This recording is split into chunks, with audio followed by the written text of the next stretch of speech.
C'est demain que le Sénat se penchera sur le projet de loi de la future collectivité européenne d'Alsace, collectivité ou département d'Alsace. Le débat devrait être animé. La commission des lois du Sénat avait en effet annoncé la semaine dernière préférer cette deuxième dénomination. Mais ce n'est pas le seul point à ne pas faire consensus. Environ 120 amendements ont été déposés, mais à la veille de cet examen, Frédéric Bierry se veut optimiste et combatif. Le président du département du Bas-Rhin, fervent défenseur de cette future collectivité, tenait ce matin en point presse. Il en a profité pour s'exprimer sur la question. On l'écoute tout de suite au micro de Fanny Kunz. Les enjeux de l'Alsace, c'est aujourd'hui sa capacité à agir à la bonne échelle. Nous avons obtenu beaucoup de choses dans le travail avec le gouvernement, mais aujourd'hui, il faut que ça se traduise dans un projet de loi qui permette de renforcer les compétences pour agir sur le territoire.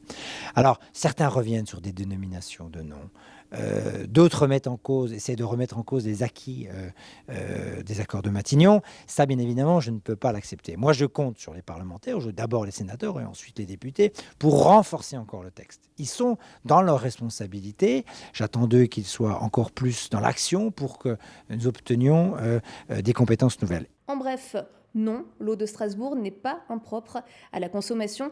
Un mail imitant l'identité de la ville de Strasbourg circule actuellement et invite à ne pas consommer l'eau du robinet en raison d'une supposée contamination liée à un déversement de produits chimiques. L'Eurométropole de Strasbourg indique qu'il n'en est rien et que cet email est frauduleux. Des analyses sont effectuées quotidiennement pour vérifier la qualité de l'eau.